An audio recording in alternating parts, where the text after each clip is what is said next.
Good morning. It is the 5th of March. We're here for our full council session, and we're going to begin with a presentation, proclamation recognizing International Women's Day by our 6 council members, Sales, Balcom, Fani Gonzalez, Lutke, Mink, and Stewart. Please. We'll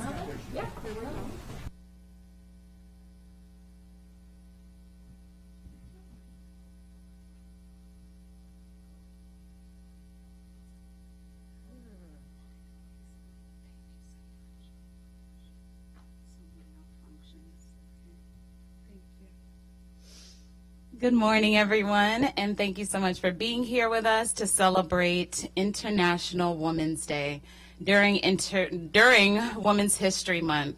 This is a momentous occasion because there are an historic 6 women serving on the council, the most ever in our county's history, and I'm so proud to share this moment with these 5 other councilwomen and proclaiming today's International Women's Day.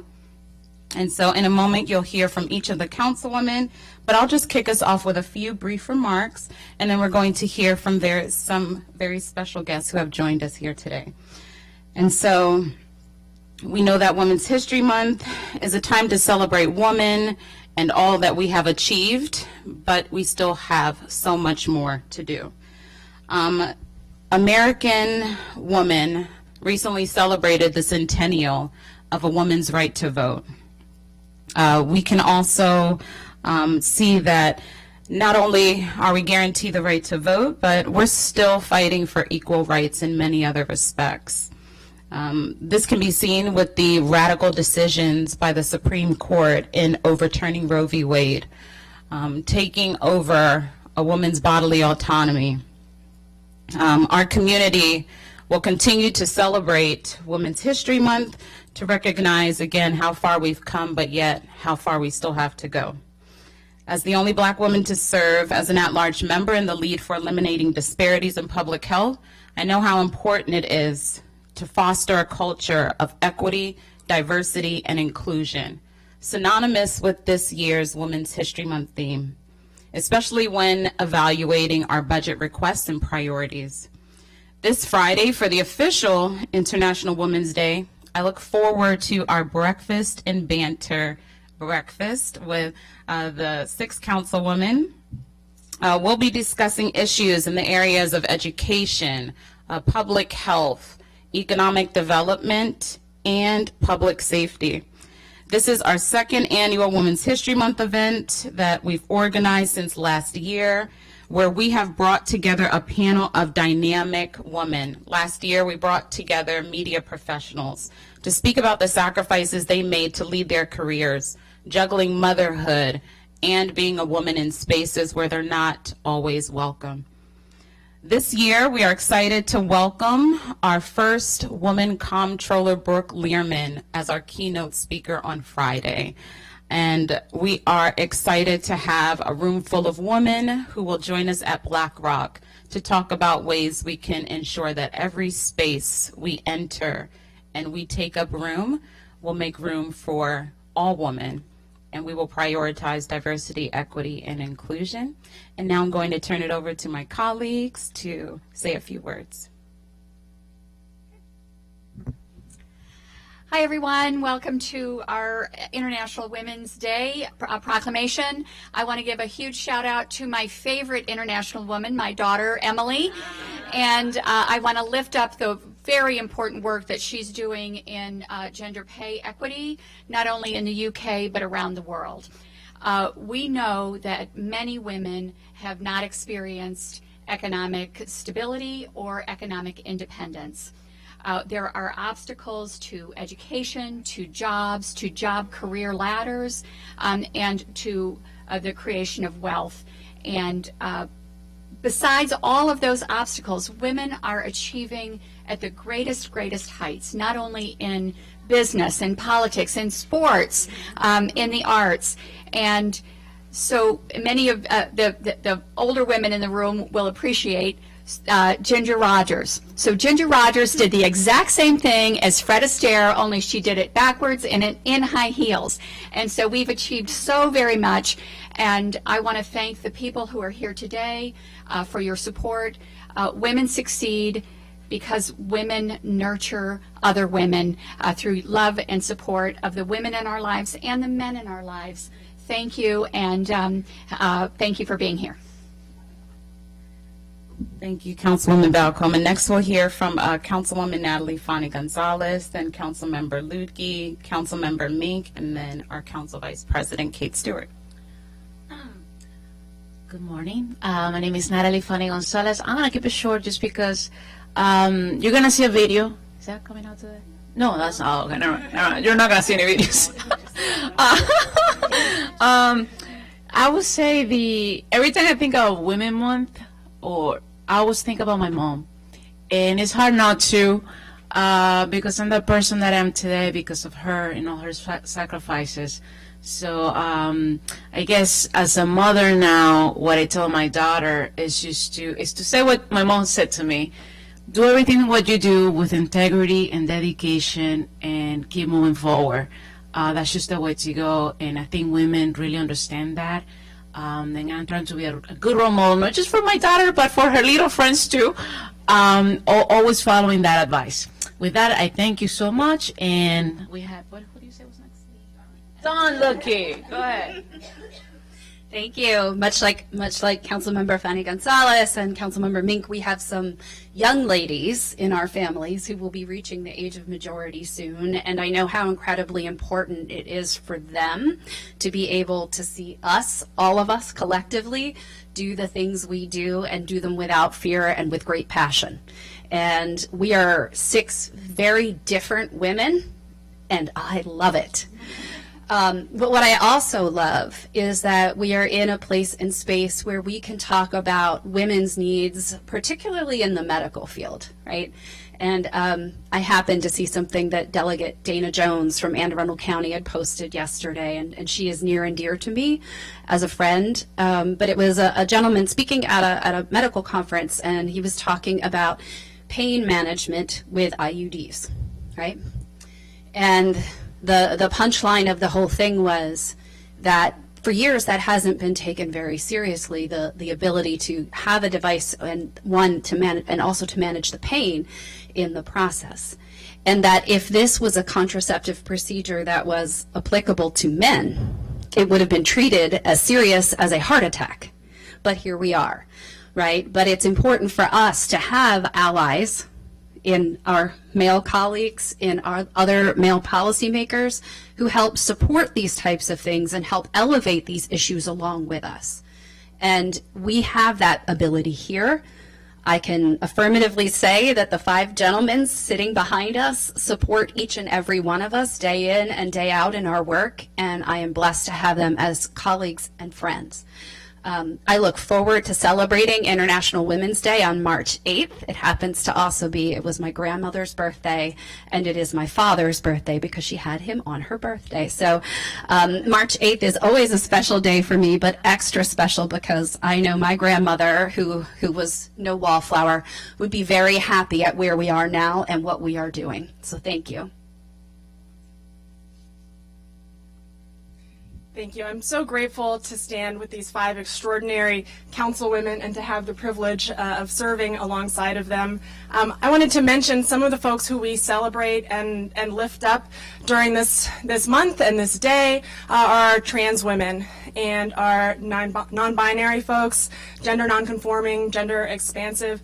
This is a time when we make sure that we recognize the challenges and the accomplishments of our gender minorities and of all women. And there are, unfortunately, some spaces and some places even today who see that as counter to the goals of cisgender women, and I'm grateful to be here in Montgomery County where we recognize that that is absolutely not the case. That is the opposite of the case. We are stronger when we all stand together. The success of all women and all of our gender minorities lifts all of us up, and I am just very grateful to be here in Montgomery County in a place and in a space where we stand together and recognize that to be true. Good morning, everyone. I'm glad to be here today. And I have the benefit of going last with these incredible women. So part of me just wants to say ditto, because each of them have talked individually about the importance of this day, of lifting up and recognizing International Women's Day. And for me, having actually worked for a time in the international space, I think about the theme that runs across everything that my colleagues just said and the relationships I got to build in the work that I did. And it's about resilience, it's about persistence and compassion. And that no matter what work I have been doing or thinking about the women in my life and internationally, those are the themes that keep coming up for me. Whether we're talking about the economics, education issues, overcoming restrictions on bodily autonomy. It is about resilience, persistence, and compassion, and the coming together and the working together. So I just want to say thank you also for everyone who's joined us here today and the work that you do every day to continue so that we are making great strides. And again, I just want to thank my colleagues and particularly Councilmember Sales. We've gotten to celebrate International Women's Day together for a number of years now, and I'm glad to do it on the County Council together. Thank you. Thank you, Councilwoman. And we could not do this work without our incredible allies. And I want to thank the National Organization for Women, President Jeanette Felder, who will provide remarks. Come on up, Jeanette. And the Maryland Women's Business Center, Managing Director Danette Nguyen, who will provide brief remarks as well. We also have representatives from the Montgomery County Commission for Women, the National Pan-Hellenic Council of Montgomery County, the Crittenden Girls of Greater Washington, Community Bridges, and MoCo Empower Her, and their co-chair, Avez Hazrat. Come on up, ladies.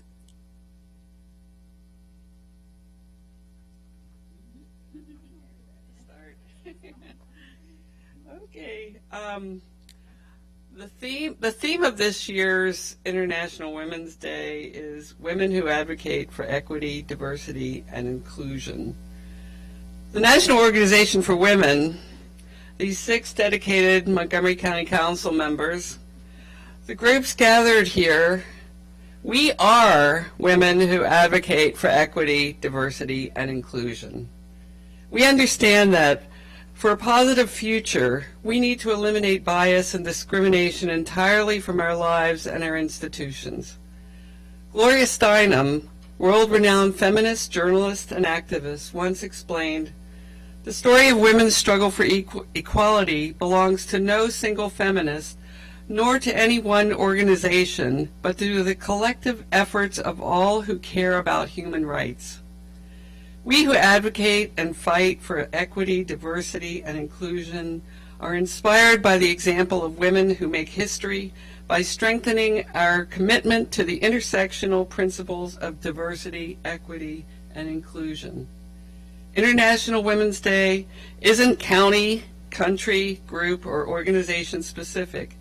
It's a day of collective global activism and celebration that belongs to all those committed to forging women's equality.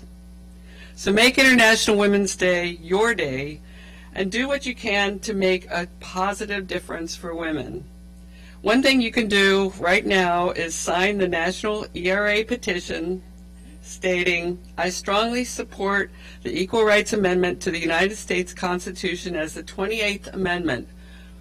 That amendment reads, "Equality of rights under the law shall not be denied or abridged by the United States or any state on account of sex." And you can find that petition at sign, SIGN, 4, the number 4, ERA.org, sign4ERA.org. Having the Equal Rights Amendment in our U.S. Constitution will strengthen our efforts towards true equity, diversity, and inclusion. And I will have, this information is on a table in the back, and it has the link. There's a QR code, so you can sign. Please do that today, and share it with your friends. When we inspire others to understand and value women's inclusion, we forge a better world. And when women themselves are inspired to be included, there's a sense of belonging, relevance, and empowerment. Collectively, let's forge a more inclusive Montgomery County Council and world for women. Because the County Council has proclaimed it to be so. Put your hands together like this. This is this year's theme. Inspire inclusion. So that's what we shall do. Inspire inclusion. Thank you.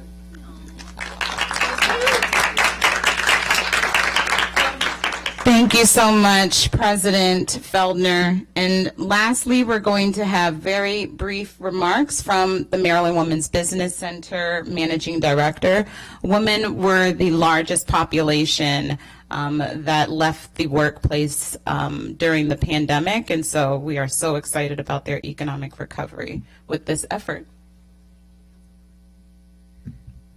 Good morning. It's an honor to be here on behalf of the Maryland Women's Business Center as we celebrate International Women's Day. But I honestly couldn't do it without my team, so I want to recognize Ronika and Martha Jimenez, who are in the audience as well. This year's theme of women who advocate for equity, diversity, and inclusion resonates deeply with our mission to empower women entrepreneurs and foster inclusivity and diversity in Maryland's capital region. By providing counseling, training, and access to resources for women entrepreneurs, we're not only empowering individuals, but also contributing to the strength of our localities and economic vitality. Thank you to the Montgomery County Council for their leadership in recognizing the vital role of women entrepreneurship in our community and the broader economic landscape. And now we will read the proclamation.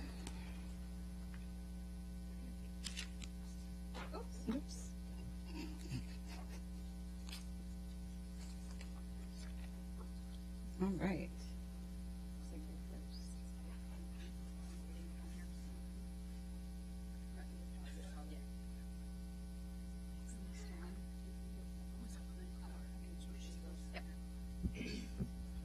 Thank you. Whereas International Women's Day, which began with the struggle for women's and workers' rights, was declared an official holiday by the United Nations on March 8, 1977, to honor the feminist movement dedicated to equal pay, equal rights, reproductive rights, and the prevention of violence against women. And whereas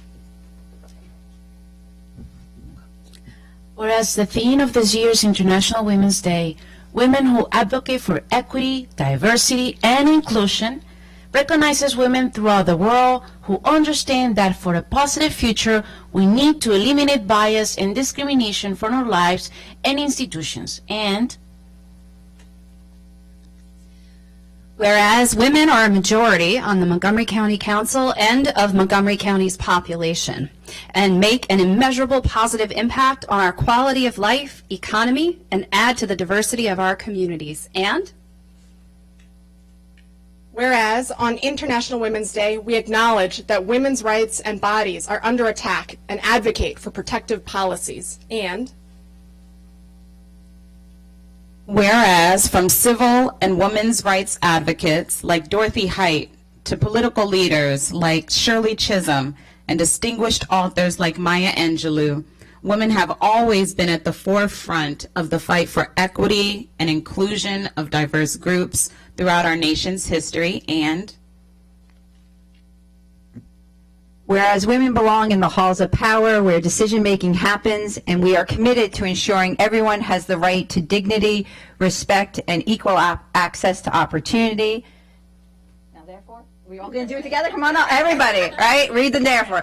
Now, therefore, be it resolved that the County Council of Montgomery County, Maryland, hereby recognizes International Women's Day as an essential holiday to respect and to celebrate women's immense contributions and sacrifices in Montgomery County and worldwide. Thank you. Yay. Yes.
Well, thank you to our colleagues. Thank you to all of our guests. Thank you to all of the women.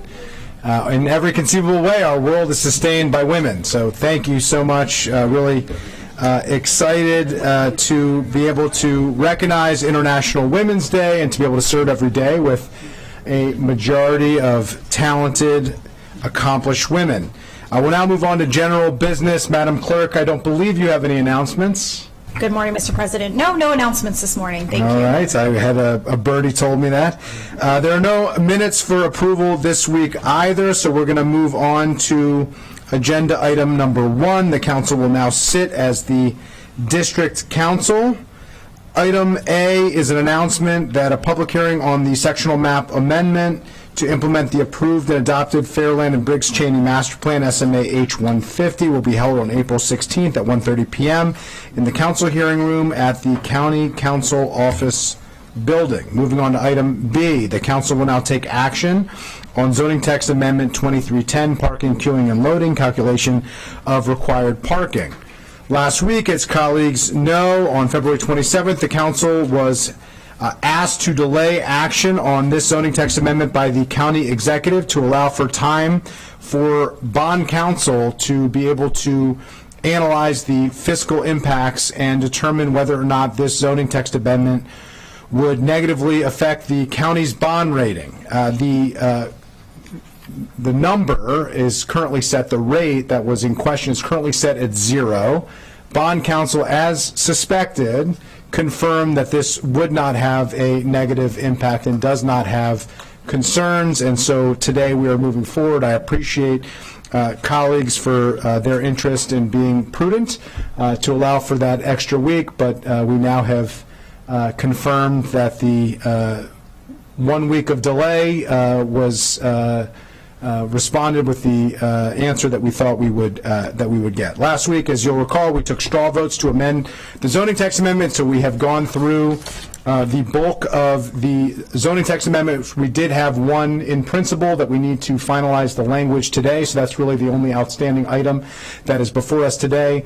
Ms. Nadeau, if you want to quickly just go through what we agreed to last week, and then we'll turn to the language for the amendment that we agreed to in principle related to accessible parking. So last week, the council took an 11-0 straw vote to require 1 accessible parking space per 25 dwelling units with the waiver option. In that time, council staff has been workshopping some language in consultation with planning. So that language is on, the proposed language from council staff is on page 3. So it does a few things. First, at the beginning of line B, it says, if no parking spaces are being provided. That phrase is there to make clear that if they are going to provide spaces, then you default to the ADA requirement, which is a per space requirement.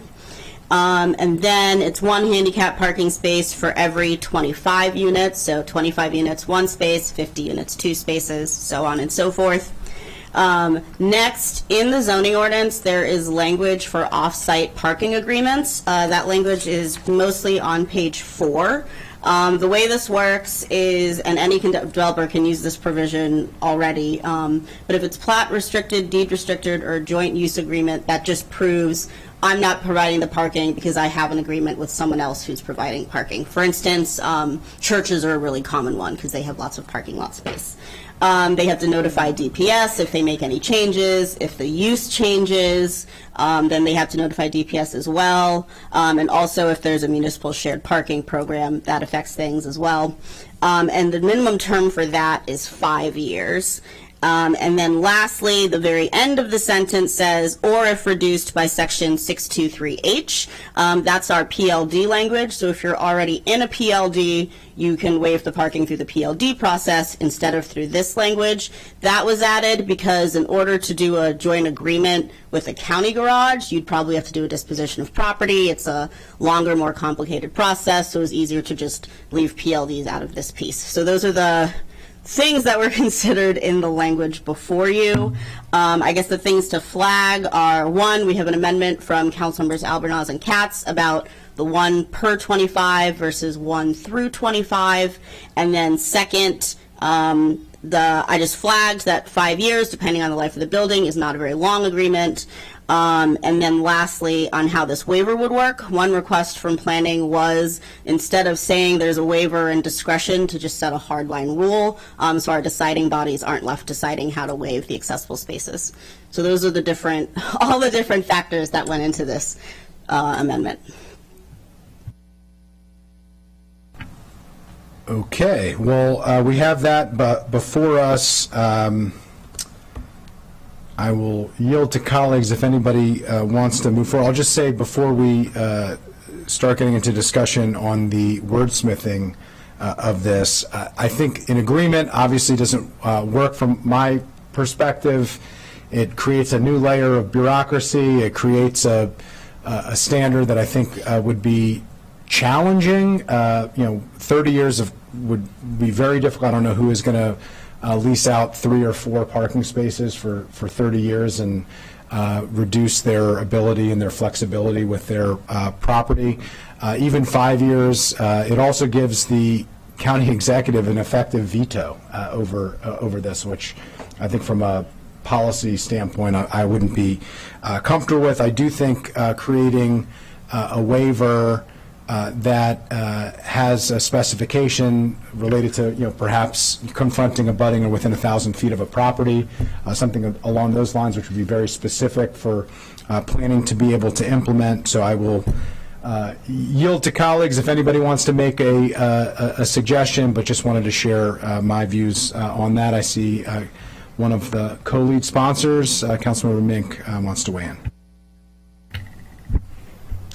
I also appreciate the efforts here to make sure we take this into consideration. I also have concerns about requiring an agreement, and I also have concerns about exactly what distance or parameters we might set as I think about some of the recent developments that we've had go up and that we all find to be beneficial.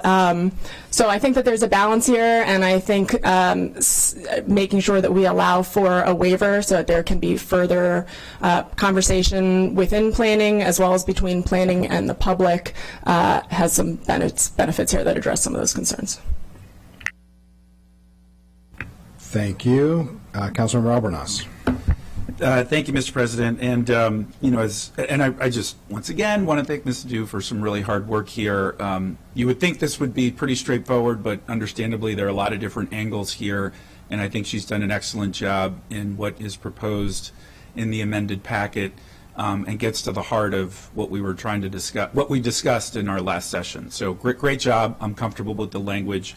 I concur, as I mentioned last time, that I was open to a waiver, and so exactly what is stated within that waiver obviously is important, but I agree in principle that there does need to be an opportunity for there to be some flexibility if there is an opportunity to develop the handicap spaces as part of an abutting or a space within a reasonable amount of space. So this is on the fly, so bear with me, but not entirely. It's consistent with the conversations we've been having.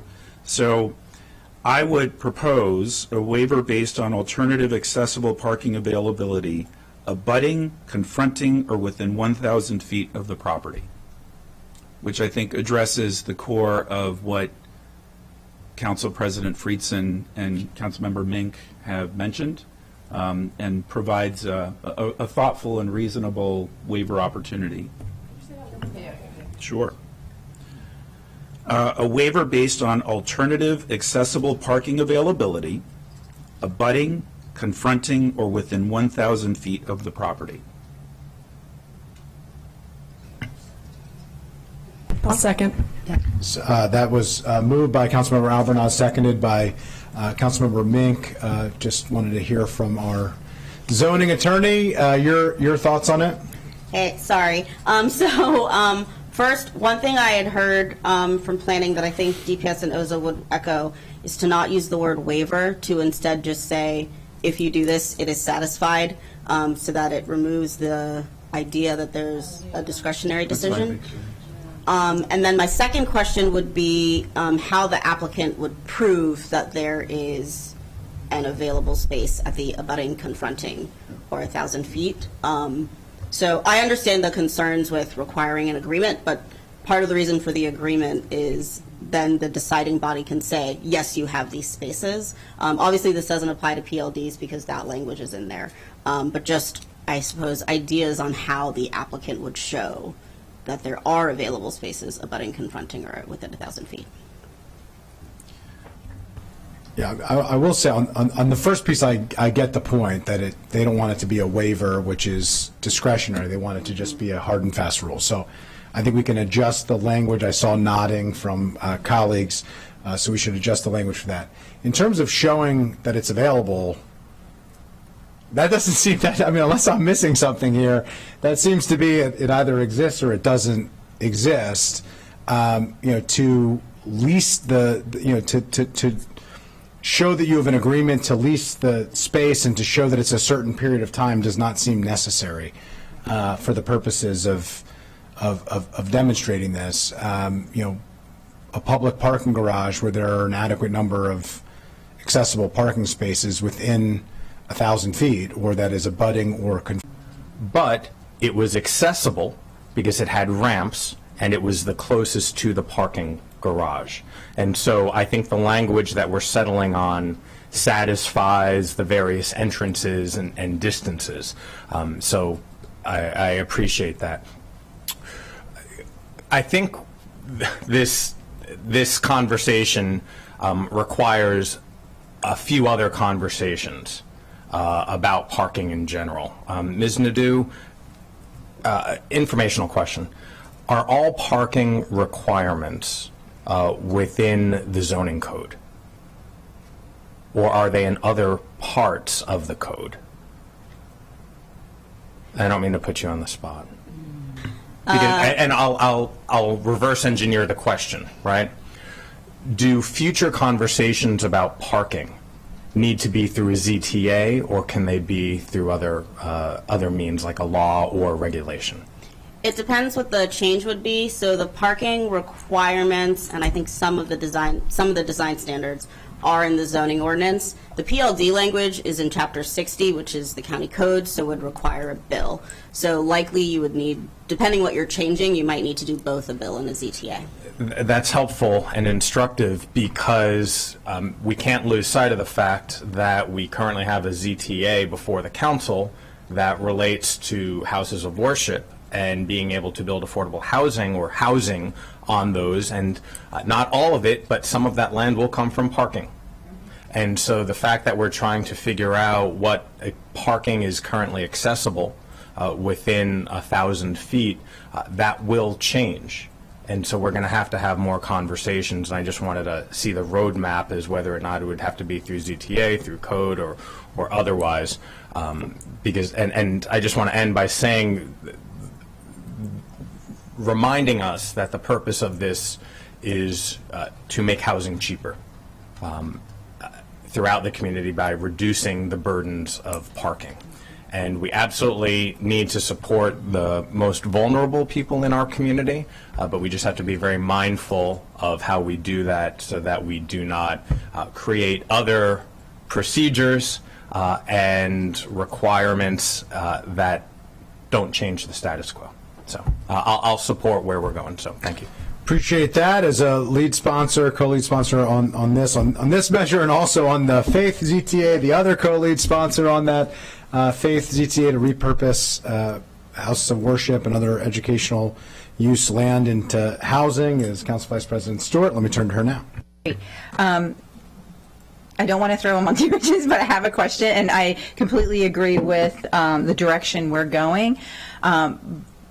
But if we say 1,000 feet from an accessible entrance, that's the entrance. But nothing says that those 1,000 feet that you have to travel to get from your parking spot to that accessible entrance is actually accessible. So that's, and I don't know, and I really don't want to mess this up, but I don't know if there is a fix for that, or if there's some, because I do think if you're talking about somebody who has mobility issues, And again, I'm thinking about downtown Silver Spring, folks who live like in the Bonifant and everything. Sometimes getting from that parking spot to that accessible entrance can be difficult if there's not just an adjoining, parking lot they're in. So I understand the point. I think and it's an there's not, important point. I don't think there's a solution to it. The challenge here is we have a choice. And the choice is whether we give discretion or not. And the interest of the implementing entities are, do not give us discretion, just say what the rule is.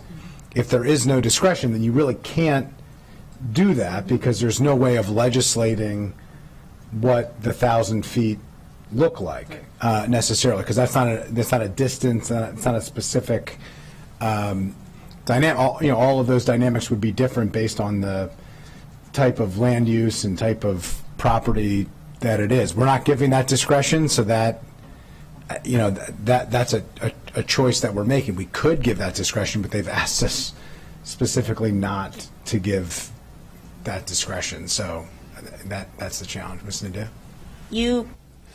Okay, so you could say along an accessible route, but then you'd have to, usually when we say distances, we mean as the crow flies. So you'd be saying along an accessible route within 1,000 feet. So the actual pedestrian path might be longer than 1,000 feet, but then the route would still be accessible. So I'm not sure if that helps or hurts. No, I don't want to overcomplicate it, but I also think if we're going to the trouble of trying to figure this out, it is an issue. So I would move it back to my colleagues who moved this forward in the first place. Again, I am happy leaving it as it is, but just wanted to point out that ensuring people actually have a way to getting to that accessible entrance is also important. Okay, it's a reasonable point. I'm not sure that there's a solution to it, but let me turn to Councilmember Albornoz. Thank you. It is a good point. I thought of it too, but I don't think we can let perfect be the enemy of the good here. And planning does have some discretion as they decide on these things. They understand very clearly the spirit of what we're trying to achieve. And if you got to cross a very busy street, then I would hope they'd use that discretion to acknowledge this doesn't count, folks. So I'm comfortable with the amended language on the fourth try. But I really do, I thought of it too, but I think this gets us as close as we can reasonably get. Appreciate that. Councilmember Mink? Yeah, I've been thinking about this also, because as I was walking from the garage to the aquatic center, noting that there are curb ramps, but one of them drops you off into the street instead of straight across the driveway. And so, I'm sending that over. But, ultimately, a lot of this is, and I agree with Councilmember Albornoz that we can't let the perfect be the enemy of the good. But a lot of this ultimately falls on us as a county to do better in larger systemic ways. Like we need to improve our routes from garages to buildings, and we need to improve our sidewalk system everywhere, which of course we're working on. And a lot of this also is that the solution here, and the reason that we brought this bill in part, or the reason we're able to bring a bill like this in the first place, is because we're improving our transit, and we need to continue to do that. Like ultimately, we want people to not need parking to this extent because our transit system is so good that it's dropping people off where they are, because we're building walkable communities. Like that's ultimately the solution that we're working towards here. So I think this amendment acknowledges that we're not there. And so we're trying to address that to some extent for our folks specifically who have accessibility issues. But I think ultimately this is just something for us to continue to think about as we make larger budget decisions in terms of our walkability and our accessibility and our pedestrian safety and all of those pieces. Appreciate that. I agree with you on the broader dynamics here, and even if you do letter of the law, we try to legislate it, there's always challenges with that. As Councilmember Mink noted, I'll just note my second day in office, we did a downtown Bethesda walk, and I noticed that the curb cut, which was done for ADA accessibility, there was a utility box at the end of the curb cut. So if you were in a wheelchair, you would hit a dead end. And if you were a person who was pushing a small child in in a stroller, you would hit a dead end. And so we reached out to State Highway, and ultimately they re-engineered the ramp. But they followed the letter of the law. They followed the ADA requirement. And even though they were following a requirement that was intended to provide accessibility, it was actually implemented in an inaccessible way. And so there always are, despite our best efforts to legislate, I think the not having the perfect be the enemy of the good, to make progress here, I think is important, to lift up this issue, which I think is very important. I appreciate Councilmember Albornoz you raising this and your flexibility to move us towards a reasonable place, and all colleagues for their thoughtfulness here. So we have an amendment before us. I think I got that right. All in favor of that, please indicate by raising your hand. That is unanimous, and I believe that is the last outstanding item before us. Ms. Nadeau? Yes, you just voted, so I will take that as the answer to this question, that this confirms we're going to leave it at the 1 per 25 and not 1 through 25? Okay. All right, then you have an amended ZTA. So the amendments are this accessible parking language, the BRT discussion from last week, and clarifying the adjustment. And those are the amendments to the ZTA. Okay, great. We now have voted on all of the amendments. We have an amended version before us. And now, Madam Clerk, could you please read the roll? Councilmember Lutke? Yes. Councilmember Lutke votes yes. Councilmember Mink? Yes. Councilmember Mink votes yes. Councilmember Sales? Yes. Councilmember Sales votes yes. Councilmember Glass? Yes. Councilmember Glass votes yes. Councilmember Jawando? Yes. Councilmember Jawando votes yes. Councilmember Katz? Yes. Councilmember Katz votes yes. Councilmember Albornoz? Yes. Councilmember Albornoz votes yes. Councilmember Fani Gonzalez? Yes. Councilmember Fani Gonzalez votes yes. Councilmember Balcom? Yes. Councilmember Balcom votes yes. Councilmember Stewart? Yes. Councilmember Stewart votes yes. Councilmember Friedson? Yes. Councilmember Friedson votes yes. That is approved unanimously. Thank you, colleagues. Thank you to co-lead sponsors, Councilmember Mink and Councilmember Glass, and appreciate it. And we are ready to move into our legislative session, day 6, introduction of bills.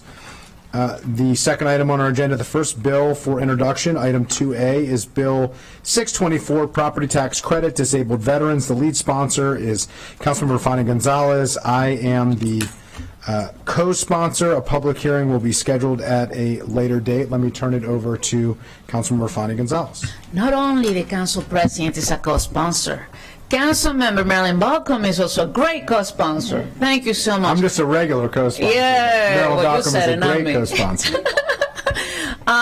Again, my name is Natalie Fani Gonzalez. I'm very proud to have worked with staff. Thank you, Christine, for all your work, making sure we move this forward. It's basically to reduce property taxes for veterans with severe disabilities, and this is actually consistent with the state enabling law.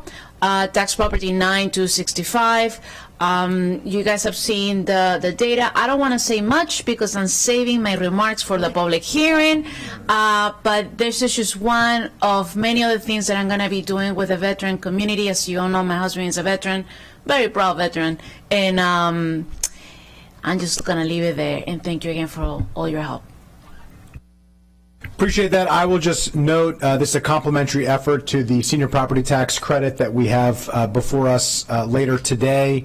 We did receive testimony from several members of the veterans community and the Maryland Military Coalition about this particular issue. There was an interest in us amending that bill. The suggestion was that we not amend that bill since it's a different part of the code, and I know that Councilmember Fani Gonzalez had been working on these issues, and so it worked in tandem, but not necessarily through the same legislative process, and so pleased to be moving forward with our senior property tax credit bill, which I think is very important, and also to be supporting this effort to support our veterans, a critical part of our community in Montgomery County.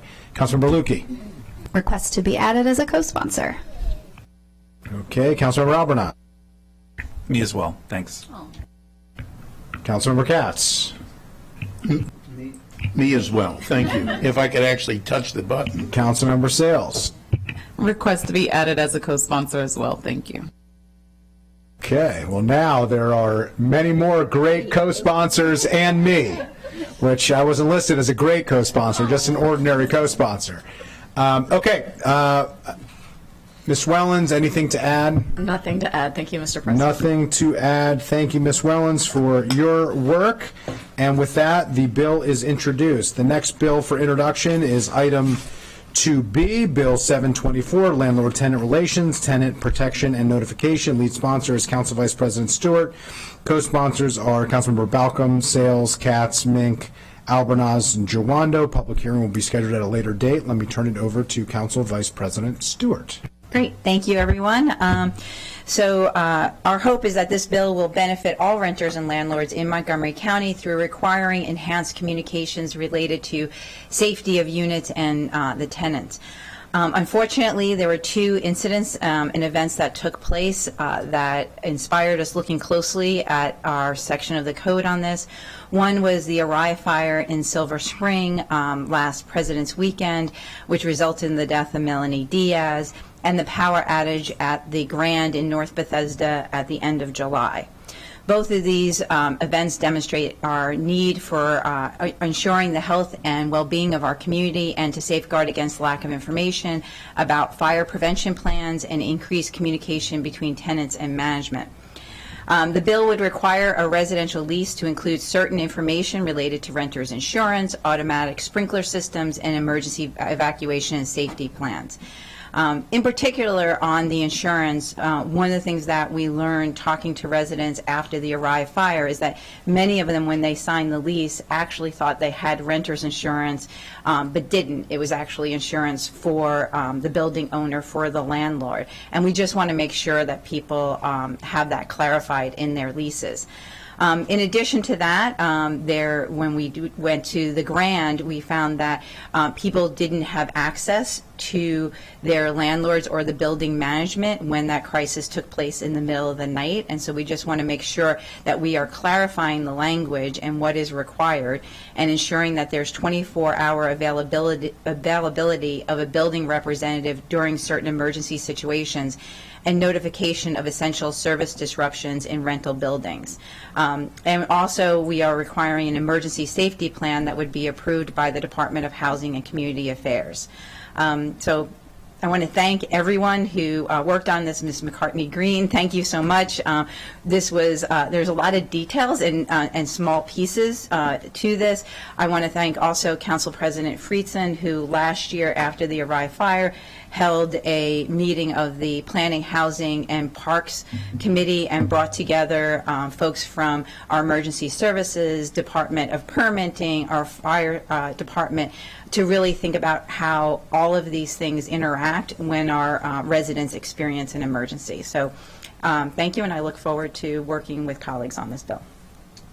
Thank you for your leadership as well, not just on this legislation, but on the broader issues. I think your district has more older multifamily buildings than any other legislative district in the state and certainly in the county, and so appreciate all the work that you have done on these issues and continue to do. Councilmember Glass. I just want to thank Council Vice President Stewart for introducing this common sense legislation so that renters have the information they need to be safe and insured. So I'd like to be added as a co-sponsor. Thank you, and I'd like to be added as a co-sponsor as well. And with that, I think this bill is introduced. I know it's introduced, in fact. I was going to say, I think that I don't see anybody wishing to speak, so that bill is introduced. The next bill for introduction is item 2C, Bill 824, Human Rights and Civil Liberties, Fair Criminal History and Credit Screenings. Amendments. Lead sponsor is Councilmember Sales. A public hearing will be scheduled at a later date. Let me call on the sponsor, Councilmember Sales. Thank you, Mr. President. And first, I would like to thank Ms. McCartney Green for all of her diligent work in helping us create this piece of legislation. This bill amends the county's current ban-the-box law for renters by essentially making it more clear to residents about what their rights are when a landlord performs a background check. As noted in the packet, the Housing Justice Act, passed in 2021, prohibits a housing provider from conducting, during the rental application process, a criminal background check or credit history before making an offer to a prospective tenant. The bill was introduced because several months ago, a resident contacted my office complaining of a rental application denial. When my staff asked who was responsible for receiving these complaints, there was a bit of confusion about where that responsibility lied. Currently, the Office of Human Rights is responsible for receiving those complaints, and now this bill will ensure that there is more safety and security with how that information is captured. I'm pleased that when this bill, if passed, after several years, no complaints have been made. There are only two options. Either this hasn't occurred in Montgomery County or people are unaware of their rights. So this bill will build upon an already established law by raising awareness to our renters. It does so in a minimally invasive way.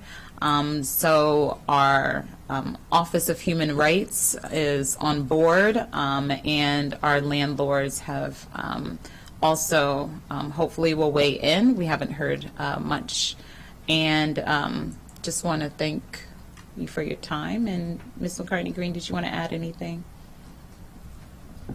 No, but I just want to highlight specifically that the landlord would be required to post a notice that's conspicuous place, whether it's either paper form or electronically, of where they would solicit for rental application.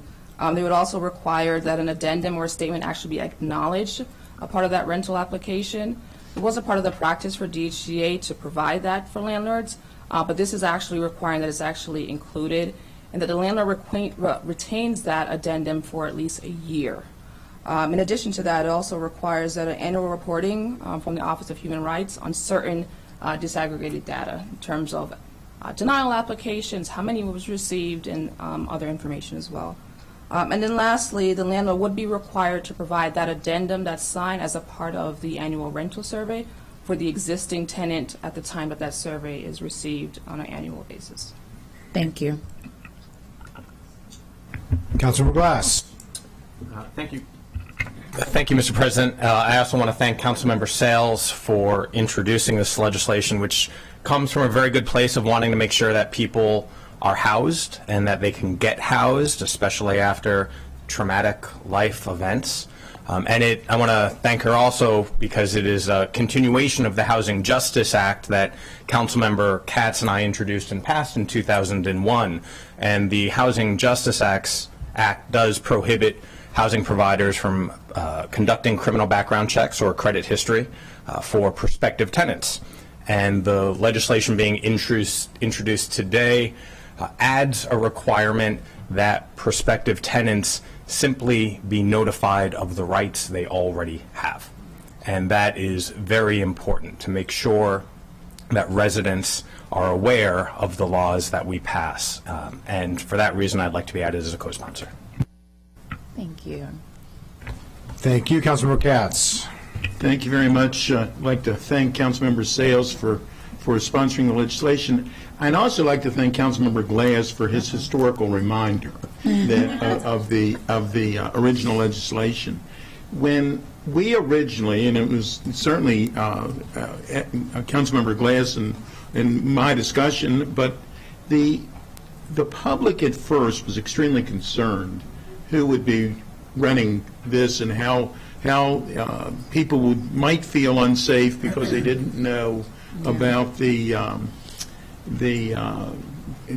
criminal background or lack thereof of their neighbors. And you know, the unknown many times is much worse than the known.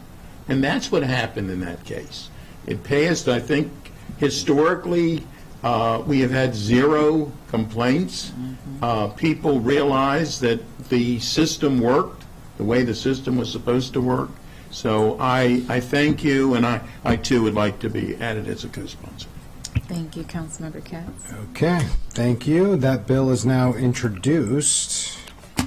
We are going to move on to call of bills for final reading. Agenda item number 3. This is Bill 4523, Property Tax Credit Individuals 65 and above, retired military service members, and disabled military service members. The Government Operations and Fiscal Policy Committee recommends enactment with amendments. Chair Stewart, would you please summarize the GO Committee's recommendations? Sure, it's going to be quick because I'm going to turn it over to Ms. Wellens. So the Government Operations and Fiscal Policy Committee voted 3-0 to recommend the enactment of Bill 45-23 with amendments. However, there were a number of outstanding things that the committee wanted to recommend the full council take up, and I know we also received yesterday another proposed amendment. So instead of me going through things, I'm going to turn it over to Ms. Wellens to do that. Great. Thank you, Madam Chair. Thank you, council members, and good morning. So Bill 4523, which was mentioned earlier during the introduction of Councilmember Fanny Gonzalez's bill, these bills are complementary, as was stated.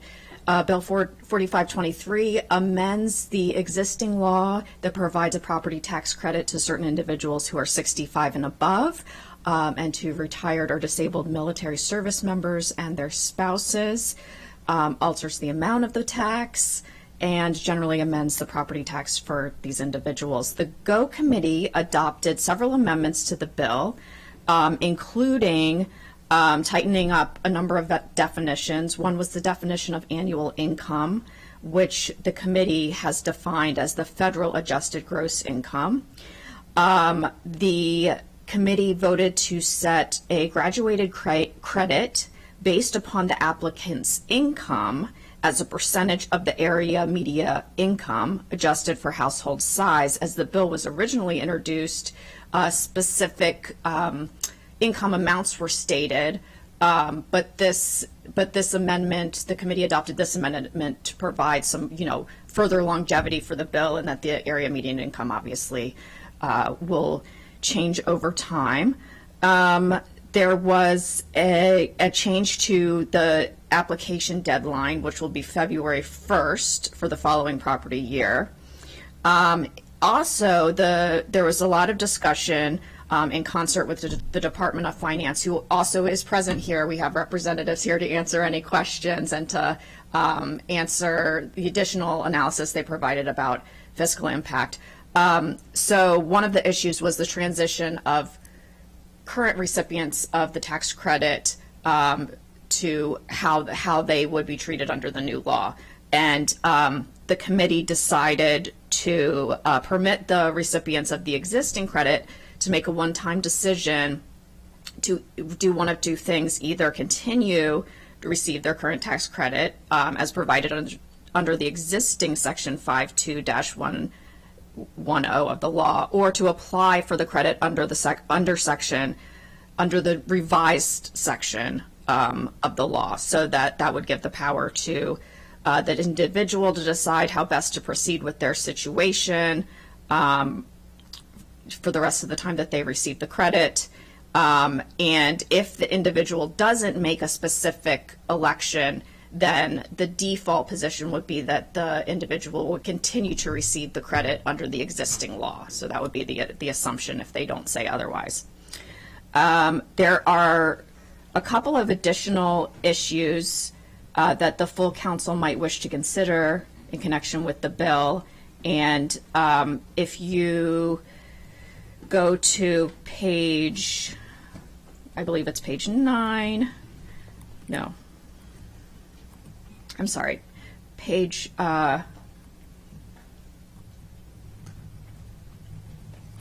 forgive me, page 7 of the staff memorandum, you can see the 3 remaining issues for the council's consideration. One relates to the duration of how long an individual who's 65 or above would have to live in the same residence in order to qualify for the credit. Under the existing law, that duration is 40 years.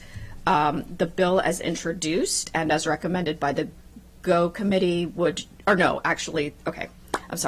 the Go Committee decided to reserve this issue for the full council. The bill as originally introduced would provide for a 25-year residency duration, and Councilmember Katz during the Go Committee work session proposed altering that duration to 30 years.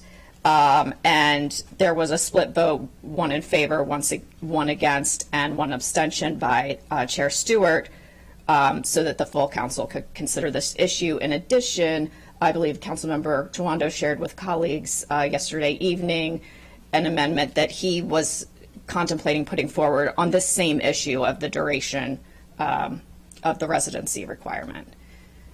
So that's the kind of the first issue of whether the council wants to entertain any motions about altering from the 25-year residency requirement to a different number. I can yield back to the chair, and then I can take over from there if you want to speak to that. Okay, so I'll note that the bill was introduced at 25 years. There's a reason for that. The current standard is 40 years. The shorter the time horizon, the more diverse the pool of people we're talking about. Because what the county looked like 40 years ago versus what the county looks like today is dramatically different, and every 5 or 10 years that you look at, that increases the change. So I feel very strongly personally that going from 40 years to 25 years is strongly preferred. I'll also note that you can only, based on the current standard and based on what is in this bill, you can get the benefit for 10 years. So, it changes who is eligible for it, but it doesn't necessarily change how long they can get it for, because it's not like you get this for the rest of your life or the rest of the time that you are in the property. So, just to give context to the thought process, that is the thought process. The shorter the time horizon, the more reflective of today's Montgomery County this property tax credit is, and the pool of eligible people are likely to be. I know that there's other proposals. So the first question is whether or not we should move forward with disposing of that issue, because that was the outstanding issue from the committee. So I do think we should dispose of that first, and then we can move on to additional amendments if Councilmember Jawando wants to put forward and discuss his or others. But I think we should dispose of the outstanding item that the committee, did not determine. So we'll leave it there. So I have a number of colleagues in the queue. Do colleagues want to specifically speak to this decision of 25 years versus 30 years? Okay, let me turn it over to Councilmember Sales. If you're not speaking to this specific issue, if you could take yourself out of the queue, and we'll focus on this, and then you could put yourself back in the queue with that. Let me turn it over to Councilmember Sales. Thank you, Council President. I don't know if this information is available, but do we know what the fiscal impact is between the 25, 30, and 40 years? Yes, and I would ask my colleagues if Director Covey would be willing to answer that question. Thank you.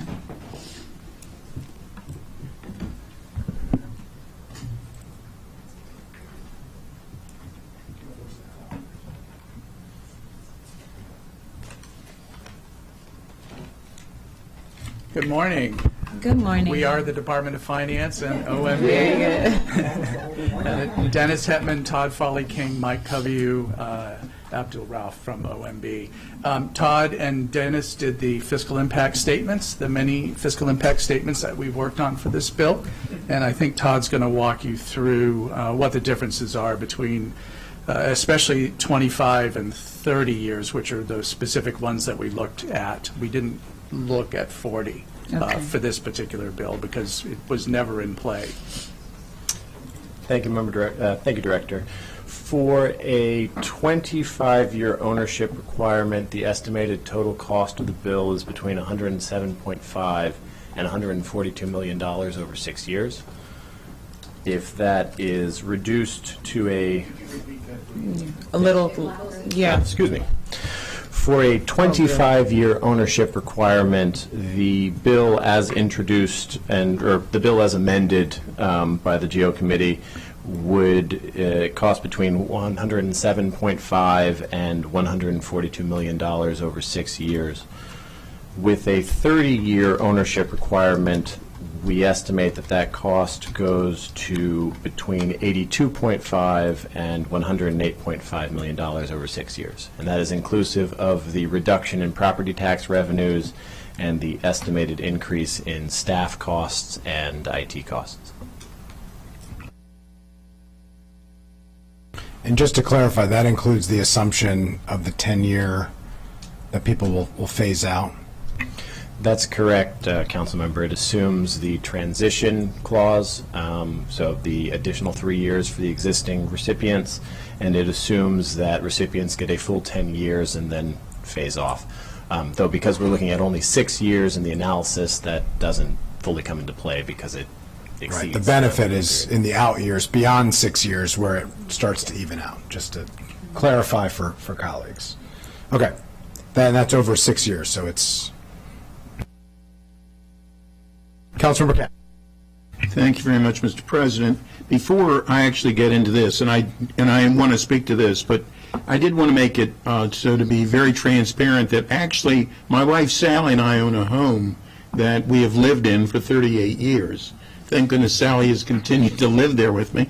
But I did want to note that I'm not a part of this legislation as it exists today, and if many of these amendments or clarifications come, I wouldn't be eligible anyhow under this legislation.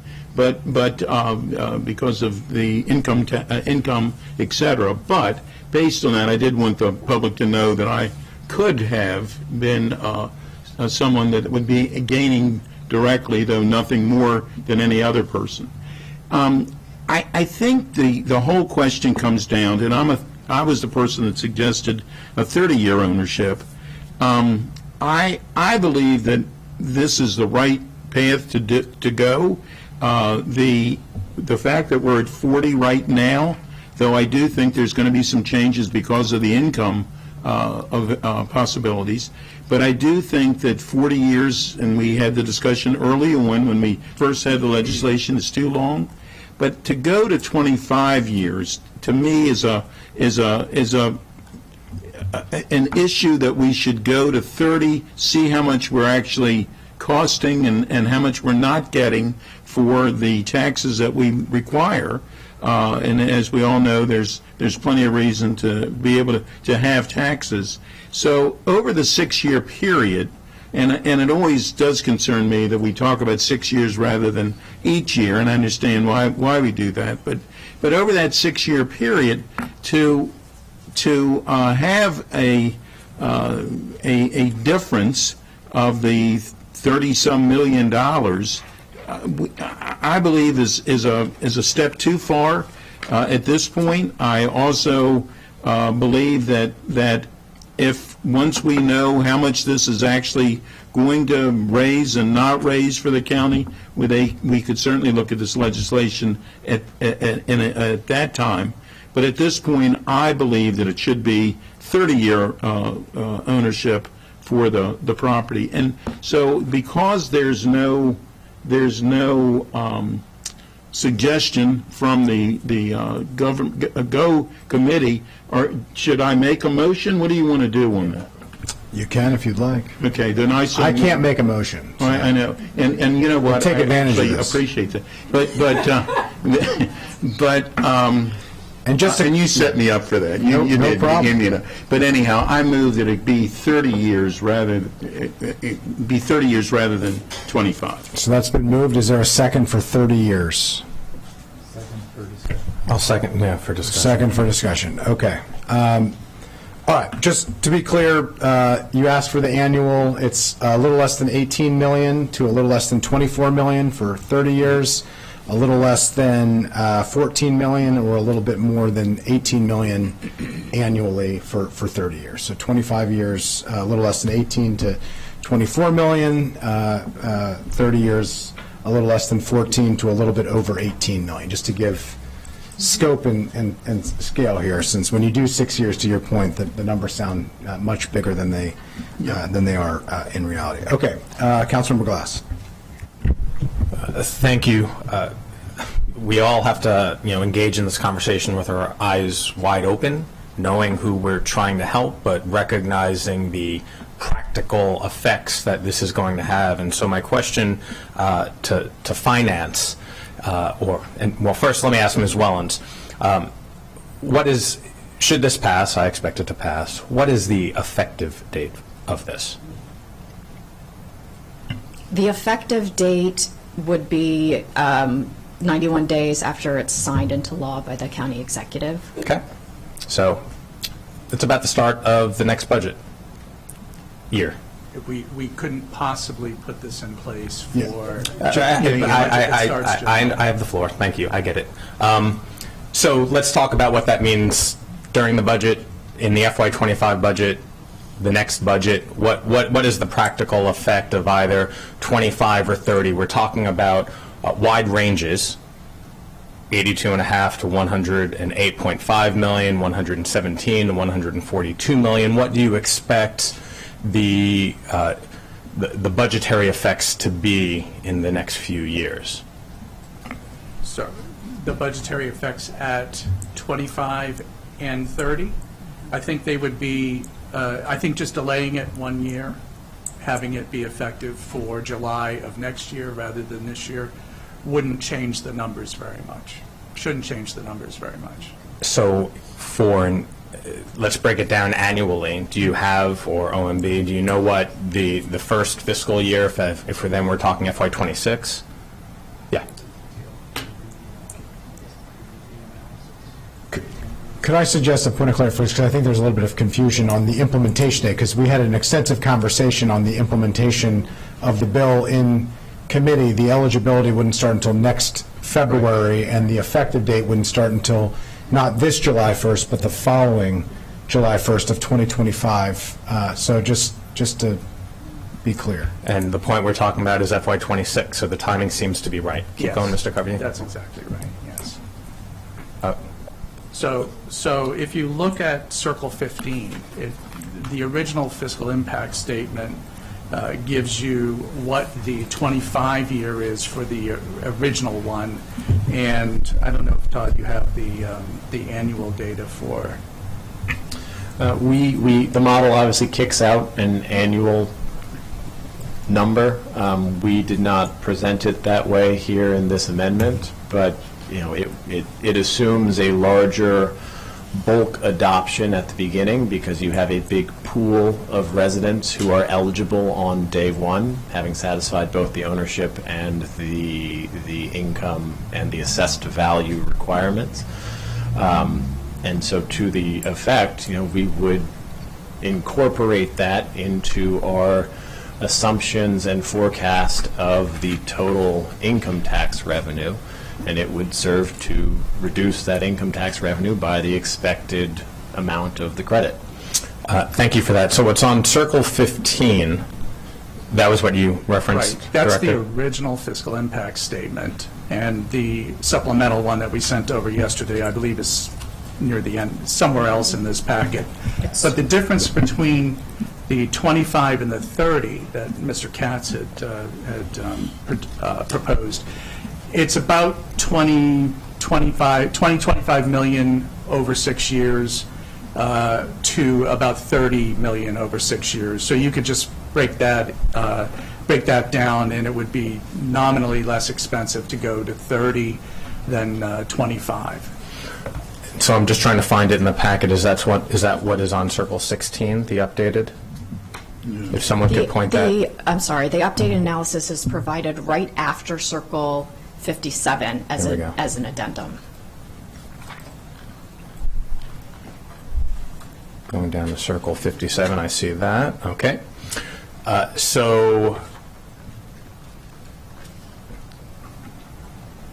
The chart's not the same, so that's what I was looking for. Right. Let me refer you to the second page of that supplemental analysis where in the first full sentence, it says Bill 4523 is amended, estimated $106 to $140.5 million. And then if you look down to the last paragraph, the 30-year is 82.5 to 108.5. So the last two paragraphs actually encapsulate both of those. In total, including the foregone tax revenue, is the second to last paragraph. The fiscal impact at 25 years is estimated to be between 107.5 and 142 million. And for 30 years, it's the next one, it's 82.5 to 108.5 million. Very helpful. Again, Sorry about some those large numbers sometimes seem out of reach, and they're somewhat theoretical. What I'm trying to do is bring it down to the fiscal year level, as you had on the what's originally in the packet on that circle, on that page, which it seemed, according to that original analysis, it was to the tune of around $10 million approximately per year. Correct. And part of the reason for these large bandwidths is because of the data that they're being sourced and modeled from. It's American Census data, or PUMS, which you have to have certain criteria, and it was the only data set that had all the necessary variables, including income. So hence why you have these larger bandwidths of variability that don't necessarily exist in other FISs. And so, last question. So while the original analysis, and I know it's changed, right, but the original analysis had approximately a $10 million decrease in revenue, that was for the 25 years, correct? Correct. That was for 25 years. It did not assume a transition clause, which was clarified at the GEO committee, and it did not include the bottom tier of credit, which is a 100% credit for individuals making less than 20% of AMI. I believe before the bottom tier was a 50% credit at less than 50,000. Understood. Excuse me, I'm sorry. Yes, I'm sorry. just going to jump in because I'm going to add to what Todd said. The AMI concept came in as amendments during the GEO hearing, so the fiscal impact statement, the original one, didn't have anything about that either. No, So just- and appreciate the explanations. I very much appreciate the work that the GEO committee did, and it is incredibly important to elevate aspects of that discussion here. So again, we all have our eyes wide open, recognizing we are a week away from getting the FY25 budget. And while you can forecast, we don't quite know the details therein, but next year we need to be cognizant of the fact that there will be less revenue. The state is already anticipating an extremely difficult budget next year. And all of this needs to be taken into consideration during this conversation. So thank you very much, and I yield back. Thank you for that.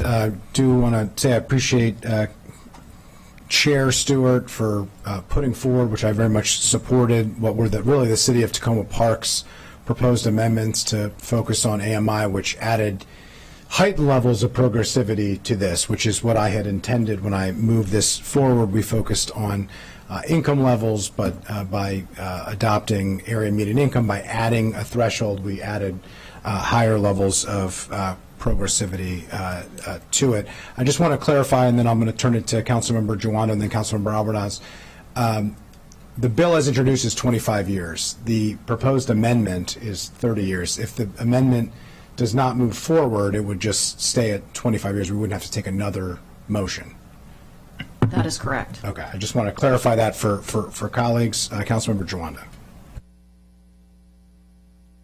Thank you for the clarification, and thank you also for introducing the bill and the conversation. I know this is something we all care about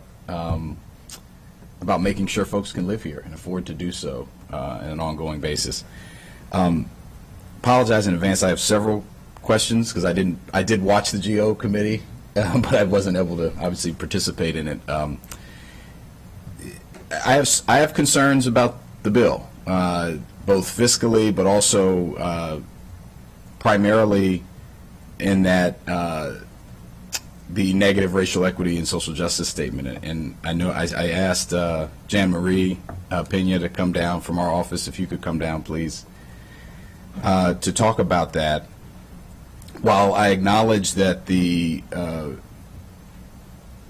is better than the status quo in many ways, one of the things that the statement pointed out was that it would still disproportionately and in a significant way benefit white homeowners.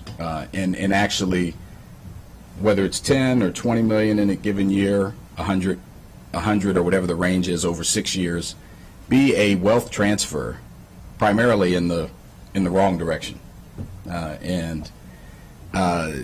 For council, which I know is committed to racial equity and social justice, the racial wealth gap being a huge part of that.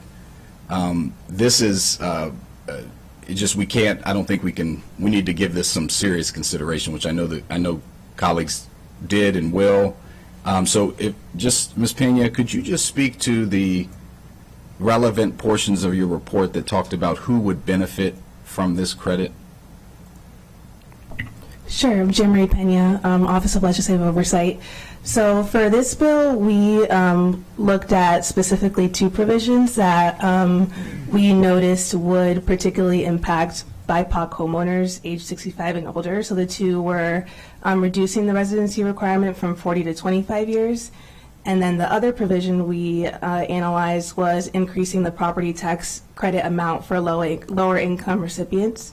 So particularly on reducing the residency requirement, we focus on this one first because reducing the requirement from 40 years, which is the current threshold, to 25 years could extend the property tax to BIPOC homeowners because of the racial wealth gap and historic inequities. The BIPOC are less likely to live in their homes for an extended amount of time. So we saw that this was a provision that could benefit BIPOC. However, when you look at the universe of people who would receive the property tax credit, the universe of people who have lived in their homes for at least 25 years, this is still disproportionately white. So while the credit would extend this change would extend the credit to a small group of BIPOC homeowners, what we assessed was based on the data is that overwhelmingly it would still go mostly to white homeowners. So that was one aspect of the analysis. And you had a chart that said it was like 7. Could you just cite the number? I'm trying to pull it up myself, but yes, you had a chart that talked about the percentages.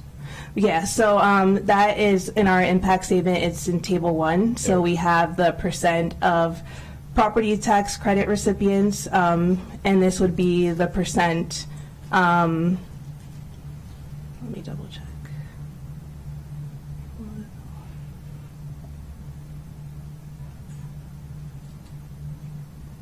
Right, so the first column, it shows the percent of property tax credit recipients who would receive the tax credit if it's changed to the 25-year threshold. And it's an estimate because the census data, it doesn't have the exact years that this credit puts in place. It has the estimate that we use were people that lived in their homes for at least 20 years. So it's even like a little bit more of a conservative estimate. But the first column in the impact statement in Table 1, it breaks down what the percent of property tax credit recipients would be by race and ethnicity. And based on those estimates, 9.9% of recipients would be Asian, 8.4% would be Black, 73.3% would be white, and 6.2% would be Asian. So compared to the county population, that would be a disproportionate amount of the recipients would be white. Appreciate that. Yeah, thank you for calling out. And obviously, home ownership rates around 40% for the Black community,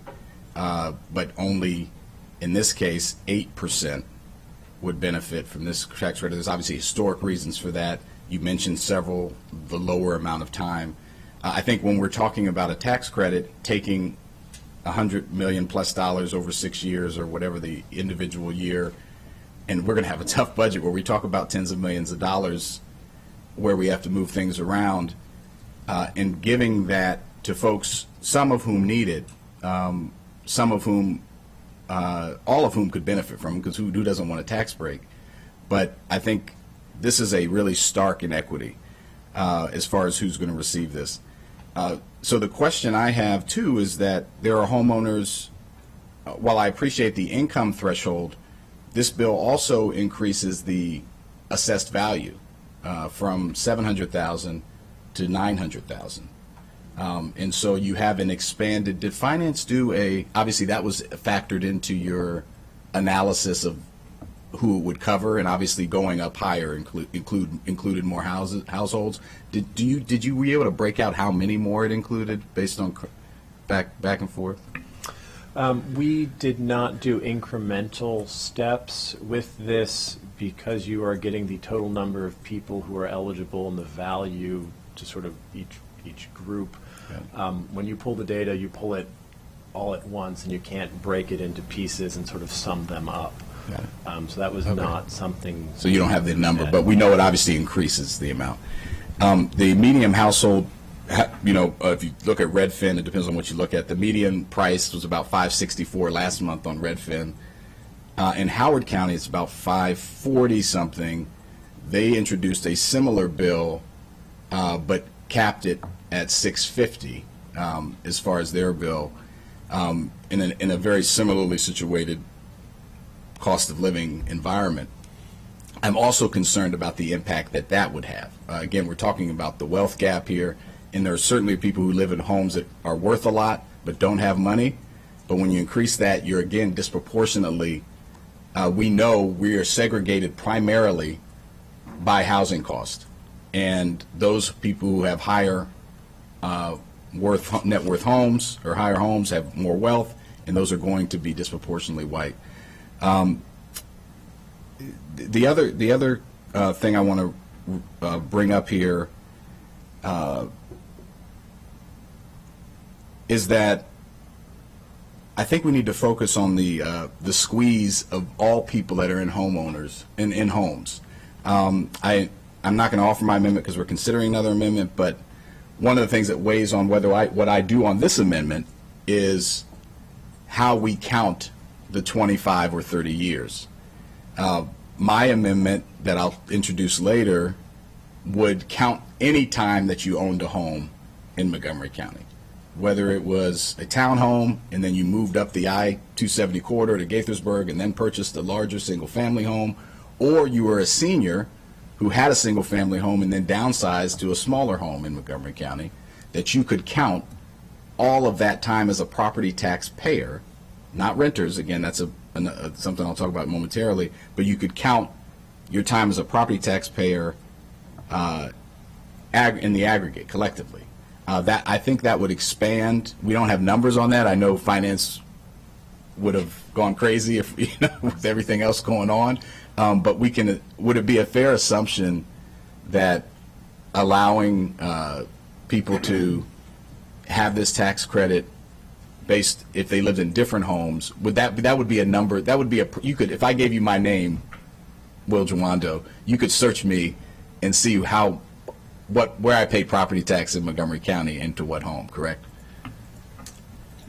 Largely, yes. But as we found with the current form of the tax credit, people change their names, they change ownership, they put their homes in trust, and the trust doesn't necessarily have their names, so we have to do research on each one. And so, so I had a lot of questions about doing this and what exactly you want, and you actually answered some of them already. You would want your amendment, which I don't think you're talking about right now, so I don't need to do this right now, but I had a number of questions. Yeah, we can get to that. The thrust of it is that communities of color tend to be more mobile. Seniors tend to move and downsize if possible. We want them to do that. I think we wouldn't want to penalize, and we could probably expand the universe of diverse applicants that are eligible for this if we move forward by doing that. That was the intent of that. But last thing I'll say, I just think these resources are precious, and when we decide to divert them from the budget, we have to really think about how the impact that's going to have. And while I know this was an effort to make it much better than the 40 years, which was outrageous, frankly, as far as racial equity concerns and others. This is, unfortunately, doesn't go far enough. And I think if we were to lower it to the point of, 15, 20 years, something that we heard from testimony, to capture more diverse communities, it would be a huge cost. And so I think you have to weigh that. Last thing I'll say is we heard from Al Carr, former delegate, who mentioned upping the renter's tax credit, the deduction that we give about 50% to, but also the homeowner's tax credit to give more to that, to supplement that as other ways to target this. I'm concerned that this is 73% being a conservative number, I heard you said, of white recipients of this modified tax credit. I just think in considering the amounts and what we're dealing with the budget, is a massive transfer of wealth in the wrong direction, and will not achieve, while helping some residents who need it for sure, is not targeted enough. So in weighing the 30-year, I'll probably support it, because I just think we need to lower the impact if this art is to pass. So that's my comment on this portion. Thanks. I'll just note the percentages that you refer to don't reflect the changes that were made in committee that made it more progressive, that added a lower level of AMI, and provides 100% credit at that lowest level. So the benefits that were discussed as part of the racial equity statement, which are far better than the current property tax credit, although it's a broader universe, admittedly.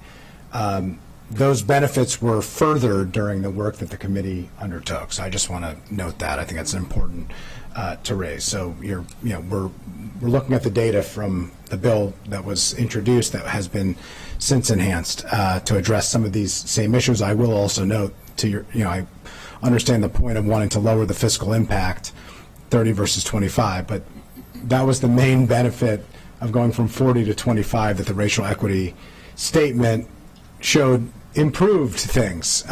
So by going from 25 to 30, it reduces the benefit that particular aspect was making. Let me turn it to Councilmember Alvarez. Head is spinning. Let's see. I guess a couple foundational questions. The first is, as a follow-up to what the council president just mentioned, and it's okay if you didn't get a chance to, and maybe I assume you didn't, but were you able to update the charts and numbers based on the amendments as proposed in committee? No, we were not, but we did kind of comment, at least on within the bill as it was introduced, what impact the original tiered scale for low-income recipients to receive a higher property tax credit. And our assessment there was that while that would be beneficial to BIPOC homeowners, when you look at the financial benefit in aggregate, as far as the universe of who would be receiving the property tax credit, that financial benefit to BIPOC would likely be lower than the overall financial benefit to white homeowners, and that would outweigh the racial equity impact there. So we would have to really understand that for the bill as it is now. We would probably want to look into the specific numbers now, but that was what we assessed from the original analysis. Thank you. I appreciate that. And then, how does what we're proposing, Howard County was mentioned, but how is what we're proposing compared to other local jurisdictions regionally? Our 40-year threshold was universally accepted as very unreasonably high, but what are others doing? Do we know what other local jurisdictions are doing? I don't know if anybody can answer that. In terms of the income requirement? Yeah, or just in general, the support that other jurisdictions are doing to provide some tax relief to seniors. Yeah, I would have to I think that analysis has been done for sure, and is probably contained in the prior staff packets related to the earlier iteration of the law, in addition to OLO did a very expansive study, which you can link to through the packet, but I'm sorry, I'm not well versed enough in it to tell you sitting here. I'd be happy to follow up. No worries. So I guess just some general thoughts, and I'm still processing all of this and not exactly sure I'm going to land on this specific amendment because, as Council Member Jawando noted, it's a little bit of a chicken and an egg. Because I think his soon-to-come proposed amendment has some merit. The headline here, and all of us universally agree, many of our seniors are struggling. And particularly those whose properties have increased so exponentially in value, which is a good and sometimes a challenging thing, because in the short term, they're having to pay a lot more in property taxes than they ever had anticipated having to pay. Obviously, it's a good thing that the value of their properties have gone up, but because there's no place, there aren't very many places for them to go, they're stuck. And so they can't downsize, even for those that would like to downsize. And so we're trying to provide thoughtful relief to those people who we know, particularly those that are on fixed incomes, which represents a very significant percentage of our seniors. You know, we want to help, and we've all heard that loud and clear. But I am sensitive to the concerns raised by Councilmember Jawando, and you know, if you think about, we're trying to help seniors. You know, that's the headline here, particularly those that are struggling, and those that have been fortunate enough to have been in their homes, whether it's 25 or 30 years, you know, will disproportionately benefit, and there are still many more people who are struggling who won't. And we want to see if there's a way that we can address that clearly. So, but I am concerned about how that would work, you know, and your all's ability to be able to thoughtfully, you know, conduct that analysis and research.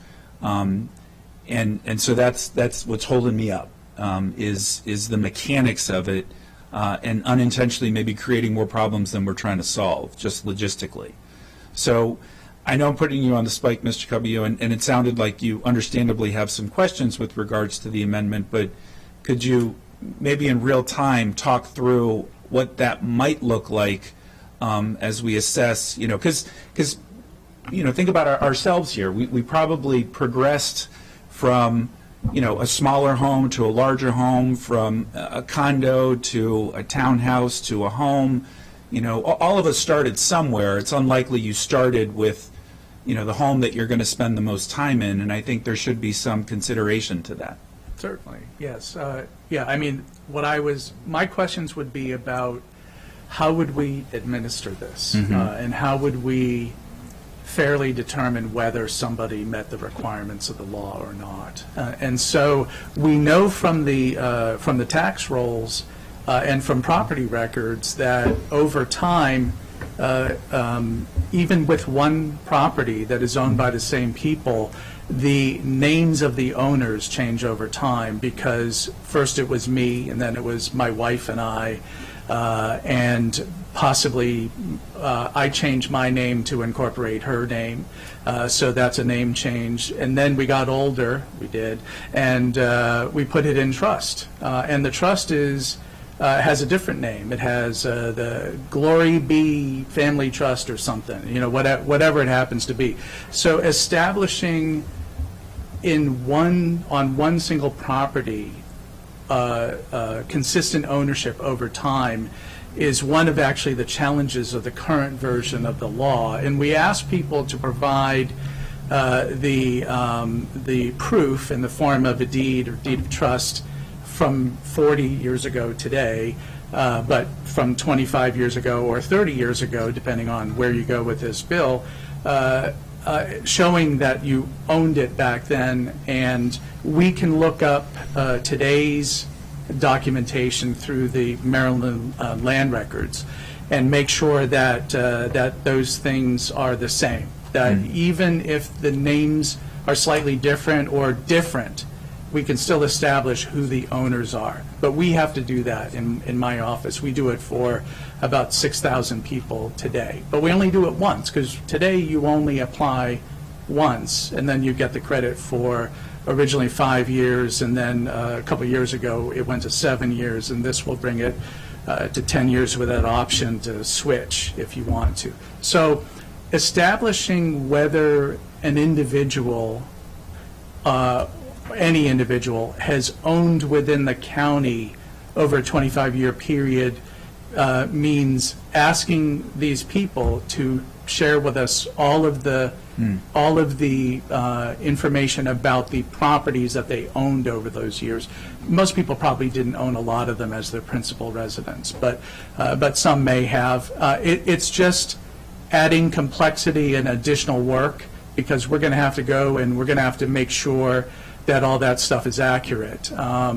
So it's just it's an administrative burden more than anything. It's a pretty large administrative burden, but it's not something that with additional staff we couldn't do. And it's not a difficult thing to do either, as long as people are responsive, as long as the applicants for the tax credit are responsive. And most of the applicants for the elderly, what used to be called the elderly and military retiree credit, this credit, they're as responsive as they can be.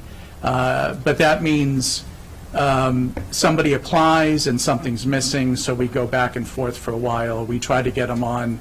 Even though the application deadline is passed, we still try to get them on for that year. So it's just an administrative burden, and it's not something that can't be overcome with administrative staff. We asked for a couple people for the original version of this bill. Depending on how much additional work we're going to have to do to corroborate ownership and income and everything, we may come back to you in the summertime or in the fall asking for more people. And as we actually put this in place for next February, if we're going to do it for next February, we'll be able to let you know in the fall whether or not we're on track to do that, because this is not going to be a simple thing to implement. We have our IT systems folks that are going to have to code for this, and we have our Treasury Division, which is going to actually do the administration of it. That brings a reasonable question. Was the discussion of how this will be I'm sure it was, but what was the conversation like on how this would be administered? Because we don't want to create a very significant logjam that will lead to more frustration. We want to implement this with fidelity, as we do any policy, but in particular this one. And as the bill currently stands with the amendments proposed, I just defer the sooner we approve the bill and allow them to have guidance to implement it, the easier it will be. The timeline that we have provided with the February cutoff to apply, not going into effect until not this July but next July, provides a comfort level from the department. Obviously, they need to go through it, but it was we went back and forth in committee pretty exhaustively talking about implementation, addressing the transition, addressing the timing. Okay. So now, based on last-minute changes that we make here, that could significantly change that, because we did discuss exhaustively what the implementation would look like, but we did talk about that. Yeah, the thought of more FTEs gives me pause.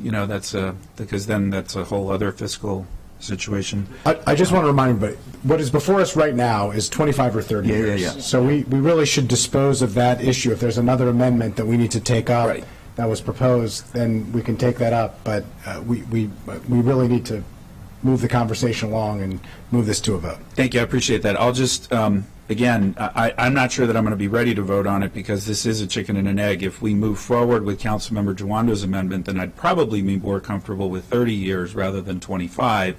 But I think we need to analyze how many people would be positively impacted at 40 with what you're including, because that would expand the universe of people who would be eligible. I'm thinking of my own family and my parents who lived in Gaithersburg in a townhome for 12 years and have lived in their current home for a little over 30, but don't qualify for the 40. But when you put it together, under Councilmember Jawando's amendment, they would qualify. I'm sure a lot of people would be in a similar situation. So it changes the game in a very significant way. So that's why I'm not prepared to vote on 25 or 30 right now until we have the conversation fully regarding Councilmember Jawando's amendment. And I know it's a chicken and an egg.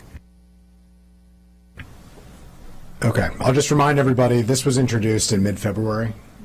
it is now approaching mid-March. So there has been exhaustive time to weigh. So just wanted to note that. Councilmember Balcom. Thank you. I have very convincing colleagues, because every time somebody speaks, I said, yeah, that's it. But then it changes the next time somebody speaks. So I'm going to use Councilmember Jawando's Swiss cheese analogy. So this is one tool, and one tool to help seniors specifically. The unfortunate racial equity, social justice dilemma is that no matter what we do for home ownership, it's still going to have a negative impact, because home ownership across the board has that racial disparity. So I appreciate the 25 years. I think 25 years helps with eliminating some, but certainly just a small sliver. The 30 to me is appealing from the perspective of most mortgages are 30-year mortgages unless you've refinanced or paid off sooner. So if you've been in your house for 29 years, you still have a big nut to crack in terms of the cost, and I think that there's just a difference in that 30-year mark. So I'm torn between 25 and 30, but I also just want to address the issue of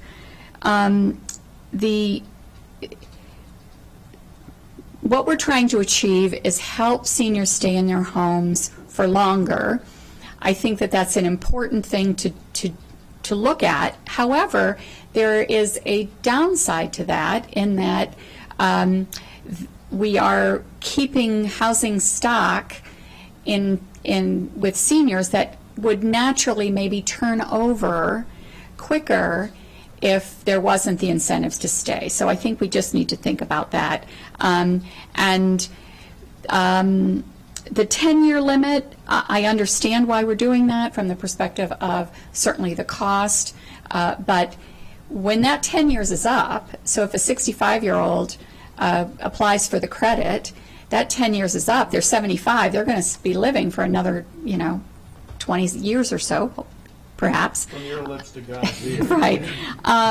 So it's the decision to leave the home is either going to happen, it's going to happen sooner rather than later, because if we have a 10-year limit, it's just pushing the decision further down. So I'm not quite sure where I'm going to land on 25 to 30, because there are really very important decisions on both sides, and the fiscal impact is one of those decisions. So I don't know if I added to the conversation or not. Okay, Councilmember Glass. You've certainly added to the conversation, Councilmember Balcom, and I appreciate your thoughtful comments and the comments of everybody. This is not as straightforward as it may seem, because I know every single one of us want to help individuals in need. That is undeniable. And I will say once again, I appreciate the thoughtful deliberation of the GO Committee.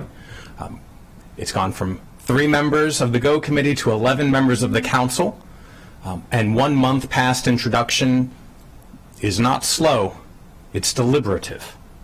And I don't think we should rush anything with these types of fiscal impacts for the next year and years beyond that, without even getting into the implementation aspect. And I appreciate the complexity that Director Covey mentioned. Names, divorces, deaths, other legal mechanisms in which to register or purchase a home, all legitimate, very complex.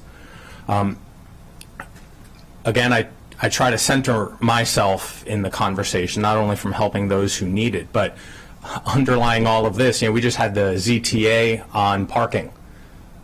Let's discuss the through line. We are in a housing crisis. I have concerns generally with our efforts to solve a housing crisis by providing tax relief to individuals living on capital gains. That is a legitimate concern. I have concerns about first-time home purchasing, which according to the National Association of Realtors, in 2022, the average age of a first-time home buyer was 36. And that's up a few years from the year prior.